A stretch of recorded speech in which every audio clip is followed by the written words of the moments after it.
Hello everyone, आज हम पढ़ेंगे change in temperature. Last video में मैंने आपको यहाँ तक पढ़ा दिया था what is absolute zero temperature, 0 kelvin -273 degree Celsius and -460 degree Fahrenheit. अब हमको एक बार और समझनी है कि जो चेंज इन टेम्परेचर होता है वो हमारा Celsius scale and kelvin scale में सेम होता है।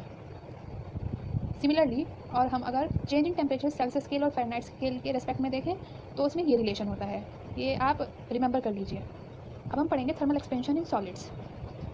Distance between any two points on a solid increase with increase in temperature. अगर कोई भी दो पॉइंट्स किसी भी सॉलिड पर हैं लाइक दिस और हमने इसे हीट दी, तो ये जब हम इन्हें हीट देते हैं तो इसका डिस्टेंस इंक्रीज हो जाता है। इसको ही हम कहते हैं थर्मल एक्सपेंशन। अब हमारे पास एक क्वेश्चन है जहाँ पर हमें एक सॉलिड बॉल दी हुई है मेटल की, और उसमें एक सॉलिड बॉल है मेटल की और उसके अंदर कंसेंट्रिक स्फेरिकल कैविटी है। तो हमें बतानी है कि जब हम हीट देंगे तो वॉल्यूम ऑफ कैविटी पर क्या असर पड़ेगा। तो याद रखना, अभी मैंने आपको बताया कि जब हम हीट देते हैं तो जो पॉइंट मतलब इंक्रीज़ करती है वॉल्यूम, मतलब जो अगर 5 पॉइंट है तो वो दूर हो जाएंगे, वो फैल जाएंगे, ठीक है। तो इसमें क्या होगा, जो स्फेरिकल कैविटी है उसकी वॉल्यूम इंक्रीज़ होगी।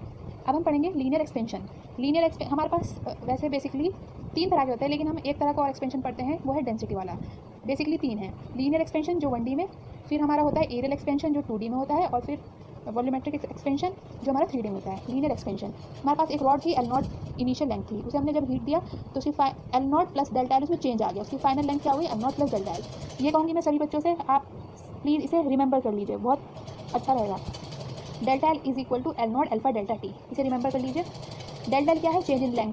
L0 हमारी है इनिशियल लेंथ, अल्फा क्या है, कोफिशिएंट ऑफ लीनियर एक्सपेंशन, और डेल्टा टी क्या है, टेम्परेचर। इसे याद करना जरूरी है। अब हमें पता है एल क्या है, L0 प्लस डेल्टा एल। यहाँ से हमने देखा ना, इनिशियल L0 थी, डेल्टा एल इंक्रीज हुआ तो एल की वैल्यू क्या हो गई, L0 plus delta L. L0 हमने ऐसे लिख दिया, डेल्टा एल की वैल्यू हमने ये डाल दी, यहाँ से L0 कॉमन लिया तो 1 प्लस अल्फा डेल्टा टी, तो एल की वैल्यू क्या आ गई, L is equal to L0 1 plus alpha delta T. अगर हमको ग्राफ बनाना होगा एल वर्सेस डेल्टा टी के बीच में, तो हमें पता है equation L is equal to L0 plus delta L, L is equal to L0 plus L0 alpha delta T. हमने डेल्टा एल में ये वाली वैल्यू रख दी, तो हमें किसके बीच में बनाना है, एल और डेल्टा टी। तो ये तो हमारा वाई पर है, वाई एक्सिस पर, डेल्टा टी हमारा किस पर हुआ, एक्स एक्सिस पर हो गया। तो ये क्या, L0 डेल्टा एल क्या हुआ, स्लोप रहा, और सी क्या बन गया हमारा, वाई इंटरसेप्ट, ठीक है। तो इस लाइन का स्लोप क्या है, M is equal to L0 alpha. बहुत ईजी चीज़ें हैं। अब सिमिलरली हम बात करेंगे सुपरफिशियल और एरियल एक्सपेंशन। जो हमारा मैंने आपको कहा था, ये रिमेंबर कर लीजिए, इसी का सिमिलर ये भी है। Delta A is equal to A0 beta delta T. Delta A change in area, A0 original area, beta coefficient of areal expansion, delta T change in temperature. Similar ये वही है जैसे हमने अभी यहाँ पर ऊपर बढ़ा है। सिमिलर फिर वॉल्यूम में भी यही आएगा।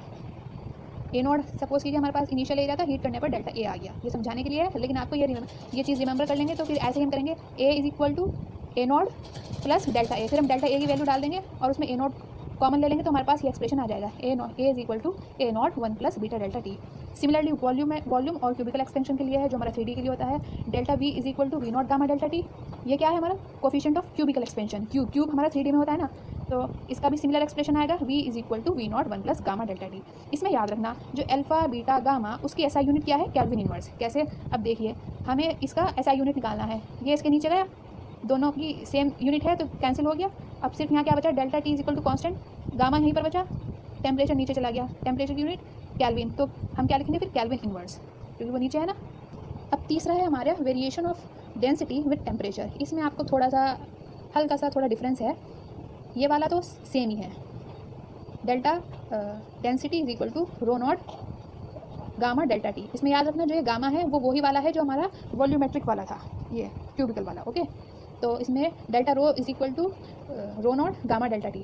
अब इसमें थोड़ा सा चेंज है, सब में हमने क्या देखा कि L is equal to L0 1 plus alpha delta T, delta A is equals to A0 beta delta T, A is equals to A0 1 plus beta delta T, यहाँ पर भी प्लस है। इसमें हमने देखा, इसमें भी V is equal to V0 1 plus gamma delta T, लेकिन इसमें थोड़ा सा डिफरेंस है, यहाँ पर rho is equal to rho not 1 minus gamma delta T. ये माइनस क्यों आया है, अभी मैं समझाती हूँ।